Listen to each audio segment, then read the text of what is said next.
Eu não falei para vocês que o João Batista ele veio para preparar o caminho? Eu vou mostrar para você hoje, porque o título é A Pregação de João Batista, Lucas capítulo 3. Ele vai preparar o caminho e o homem é ousado, viu?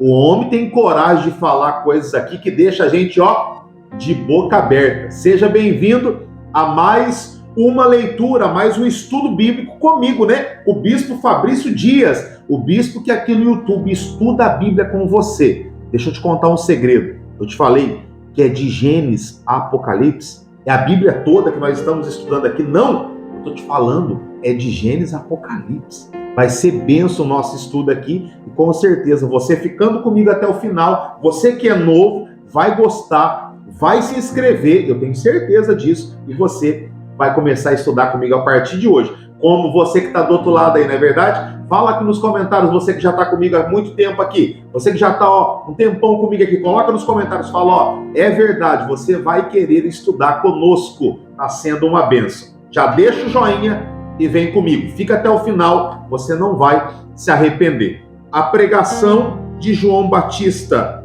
no 15º ano do reinado de Tibério César, sendo Pôncio Pilatos governador da Judéia, Herodes tetrarca da Galileia, seu irmão Filipe tetrarca da região da Itureia e Traconites. Eita, nome desses reis governadores aqui, esquisito, hein? Quem concorda com os nomes é esquisito, coloca nos comentários aqui.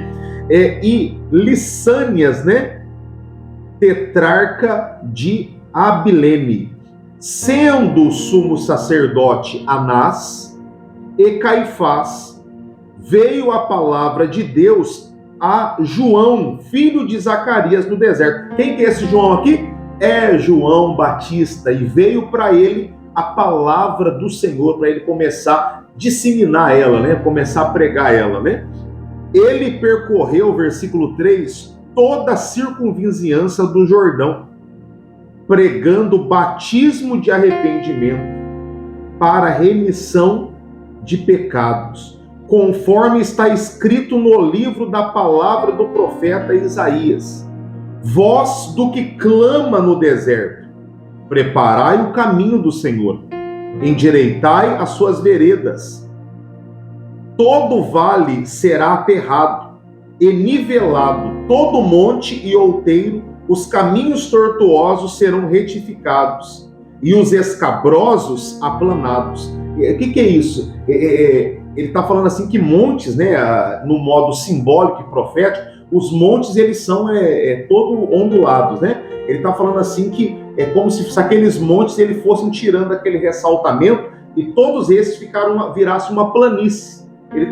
Essa simbologia de montes aqui, aplanamento, é uma simbologia de endireitamento de conduta, de arrependimento, mudança de conduta, conversão de atitudes. A Bíblia está fazendo uma simbologia a isso, como se cada monte daquele fosse uma atitude errada, como se cada lombada daquela ali, olhando nos montes ali que eles olhavam, né? Cada lombada daquela, cada relevo daquele fosse uma falha, um erro, algo a se aplanado, a ser endireitado, assim como é a nossa própria vida. Então, ele continua dizendo, né, o versículo 6, e toda carne verá a salvação de Deus. Isso aqui é João Batista falando. Dizia ele, pois, às multidões que saíam para serem batizadas. Olha o que ele dizia. Você que é pregador aí, será que você teria coragem? Você teria essa ousadia de João Batista? Será que a gente teria essa ousadia? Eu tenho, só que eu não falo com essas palavras, né? A gente fala com a sabedoria de Deus, porque a gente sabe que as eras elas vão passando e a gente tem que ir se adequando até mesmo com as características de ser pregadas. Hoje nós estamos vivendo um tempo que muitas pessoas elas estão muito sensíveis e uma palavra que seja pode feri-la emocionalmente. Então eu e vocês como pregadores temos que continuar trazendo a mesma pregação de João Batista. preparamento para o reino de Deus. Só que nós temos que não usar as mesmas palavras. Temos que ter é a semelhança dele, né? Ele veio no espírito de Elias, não foi? Só que ele não era Elias. Ele veio no espírito de Elias, trazendo verdades. E eu e vocês, pregador, homem e mulher de Deus, pregador aí do outro lado, que leva também a palavra como eu, nós temos que ensinar o caminho, só que nós temos que ter aquele jeitinho para ensinar, para que a âncora, né, que impede as pessoas de ouvirem e dar crédito, ela não venha fechar o circuito na mente deles e eles não darem crédito para o que tem que ser pregado. Porque não adianta falar a verdade. Eu ouço muito um pregador aqui americano, ele fala assim, ó, que você falar a coisa certa da maneira errada não traz resultado. Então nós temos que falar o que é certo, mas da maneira e na hora certa. Aí nós vamos ter o resultado tão requerido, que é anunciar o reino de Deus, tá bom? E você, que não é um pregador, é um ouvinte da palavra de Deus que está me acompanhando aí, abre o teu coração também. Nos ajude a ajudar você, tá bom? Vamos continuar aqui. E ele fala assim, olha como que ele pregava. Imagina só, ele falava, raça de víboras, quem vos induziu a fugir da ira vindoura? Ele chamava o povo que estava tentando se arrepender ali, muitos talvez até na hipocrisia ou por medo, ele chamava eles de raça de víbora, chamava eles de serpente, de cascavel. Eita homem ousado, hein? E ele fala assim, ó, produzi, pois, frutos dignos de arrependimento. Em outras palavras, não é só vir aqui se batizar, precisa produzir um fruto de arrependimento, precisa mudar de vida. Não é só uma aparência, tem que mudar de verdade. E ele fala assim, ó, não comeceis a dizer entre vós mesmos, temos por pai Abraão, porque eu vos afirmo que destas pedras Deus pode suscitar filhos de Abraão. E também já está posto o machado à raiz da árvore. Eita! E toda árvore, pois, que não produz bom fruto, é cortada e lançada no fogo. Olha o que ele está falando. Ele está falando, Deus está de olho no fruto. Deus está de olho na atitude. Deus está de olho no resultado. Deus está de olho se verdadeiramente está dando fruto. E se a árvore não der fruto, o machado está na raiz. O machado... Nós vemos, né, o exemplo ali daquele lavrador, daquele agricultor, que pede ali uma oportunidade para cuidar daquela árvore, né, que não estava dando fruto. Ele pede mais um ano para o seu Senhor, né? Ele pede mais um ano para que ele cuide, zele daquela árvore, para que aquela árvore ela dê fruto. Se não der fruto, ela fosse cortada e lançada fora. E isso é a simbologia da nossa vida. Nós temos que dar fruto.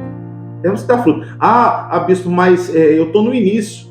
Deus ele não está preocupado. Aqui ele fala assim, ó, todo aquele que não der fruto, né? Ele não está preocupado se vai ser muito ou se vai ser pouco. Tem que começar a dar fruto. Se começou a dar pouquinho fruto, aquilo ali vai ser um sinal para Deus que vai dar muito fruto lá na frente. Mas se não der nada de fruto, aí a gente tem que pôr a barba de molho, né? Como diz o dito popular aí. Vamos continuar aqui, versículo 10. Então as multidões o interrogaram, dizendo, o que havemos, pois, de fazer? Respondeu-lhe, quem tiver 2 túnicas, reparta com quem não tem. E quem tiver comida, faça o mesmo. Ele estava querendo fazer as pessoas pararem de olhar para o próprio umbigo. Ele estava querendo fazer as pessoas aqui nesse momento pararem de olhar só para si e começarem a olhar para a sua volta, pensar no próximo, ajudar as outras pessoas. E esse ajudar aqui não é só com coisas materiais. Esse ajudar aqui, a maioria das vezes, é com ensinamento. Como eu sempre costumo dizer aqui, qual a melhor ajuda? Eu dar um peixe para você ou eu entregar uma vara na sua mão, o anzol, ensinar você a pescar para que você não dependa só do peixe que eu estou te dando naquele momento e o peixe vai acabar, mas que você aprenda a pescar e depois, quando você sentir fome, você ir lá no rio e pescar para que isso seja uma fonte que não venha acabar mais. Então, muitas vezes, esse ajudar pode ser um ensinamento, uma orientação, um conselho. E é isso que Deus quer da gente, que a gente multiplique ajudando as pessoas. E ele falou para essas pessoas, façam isso. E ele usou a simbologia de falar da túnica e falar da comida, porque Tudo que Deus usa de exemplo é para a gente usar aquilo naquele momento para aprender uma lição, né? E ele continua, né? Versículo 12. Foram também publicanos para serem batizados. E perguntaram, mestre, o que havemos de fazer? Respondeu-lhe, não cobreis mais do que é estipulado, né? Ele está querendo aqui, não sejam corruptos. Não sejam pessoas corruptas. Cada um está usando exemplos no que a pessoa faz. E ele fala, também os soldados lhe perguntaram, e nós, o que faremos? E eles lhe disseram, a ninguém maltrateis, não deis denúncia falsa, nem contentai-vos com o vosso soldo. Em outras palavras, não usem da sua autoridade que vocês têm como soldados para abusar sobre isso, sobre essa autoridade. Não use essa autoridade para você fazer que pessoas sofram. Não faça com as pessoas aquilo que elas não merecem, só cumpre o teu papel.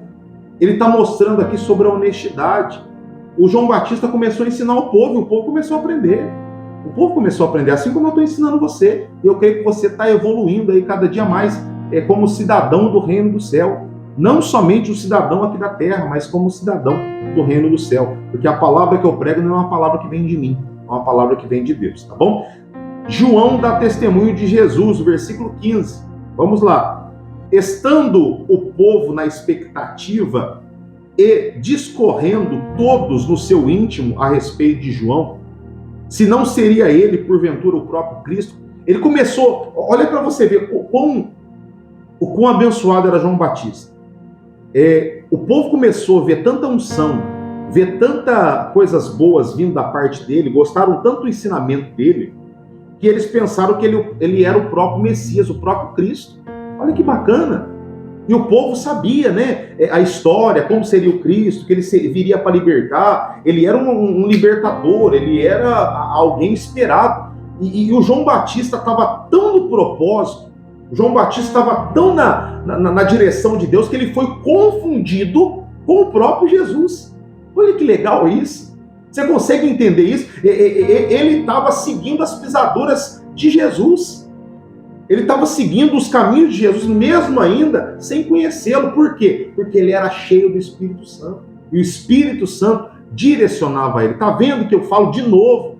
Procure se encher do Espírito Santo.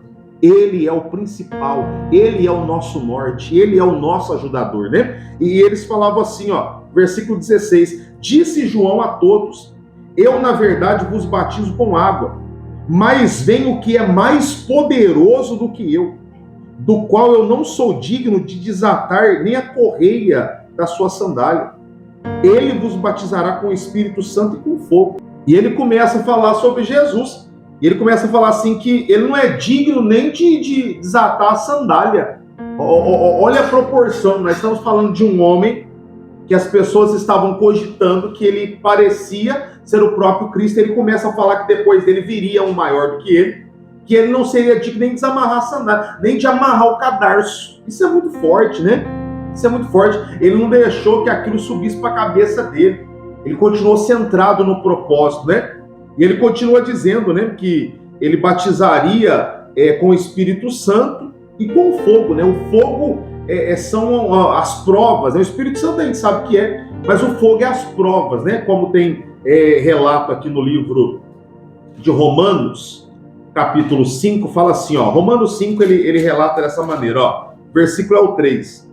E não somente isso, mas também nos gloriemos nas próprias tribulações, né? Que é o fogo, né? Sabendo que a tribulação produz perseverança, e que a perseverança gera experiência, e a experiência é esperança. Ora, a esperança não confunde, porque o amor de Deus é derramado em nossos corações pelo Espírito Santo, que nos foi outorgado, que nos foi entregue, né? Podemos dizer assim. Então, você está vendo que o batismo que Jesus vai trazer é um batismo do Espírito Santo, mas também ele é um batismo de fogo, né? Que vai nos colocar em situações para termos experiências. Mas com o Espírito Santo nós vamos passar, porque tanto que a promessa é que o Espírito Santo vai vir e depois o batismo de fogo. Então, o Espírito Santo vai nos ajudar a concluir essa missão aí, né? E ele continua, né? A sua pá ele tem na mão para limpar completamente a sua eira e recolher o trigo no seu celeiro, porém queimará a palha em fogo inextinguível, né? Assim, pois, com muitas outras exortações, ele anunciava o evangelho ao povo.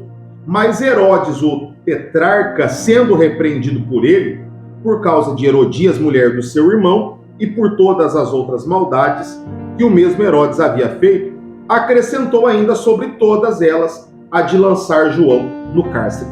Lembra que eu falei para você que as coisas certas sendo ditas de maneira errada, ou talvez até na hora errada, ela não traz o resultado tão esperado para a gente? O João Batista, vamos abrir um parênteses aqui, ele poderia orientar Herodes, repreendê-lo de uma maneira menos agressiva, para que ele pudesse ter talvez até ganhado, né, a alma deste homem, porque no relato que nós lemos no outro evangelho, nós vemos o próprio Herodes admirando ele, né? O próprio Herodes admirava ele. Ele poderia ter ganhado esta alma, eu creio, meu entendimento é esse. Só que ele, por causa do jeito áspero, talvez muito forte de falar, sem talvez naquele momento, naquela situação, pelo contexto geral também, acreditamos assim, ele foi muito incisivo ali, ele criou, foi a primeiro momento, o ódio daquele homem ali que levou ele ao final, o desfecho dessa história, ser decapitado ali pelo pedido da própria Herodias, né? Então, nós temos que sim, sempre falar a verdade. Mas pense no que eu estou te falando, já é a segunda vez que eu falo isso nesse vídeo aqui, nessa lição de hoje, nessa aula. Pense muito bem, porque não é só falar a verdade, é falar a verdade da maneira correta, tá bom? Com o tom correto, na hora correta, para que você tenha resultado, né? E a Bíblia fala do batismo de Jesus. O batismo de Jesus aqui vai ser bem resumido aqui no livro de Lucas, mas nós temos bastante detalhe lá em Mateus, vamos ter também nos próximos evangelhos, né? Porque são nos 4 evangelhos que está esse relato, e ele fala assim, ó: aconteceu que ao ser todo o povo batizado, também o foi Jesus. E estando ele a orar, o céu se abriu e o Espírito Santo desceu sobre ele em forma corpórea, né?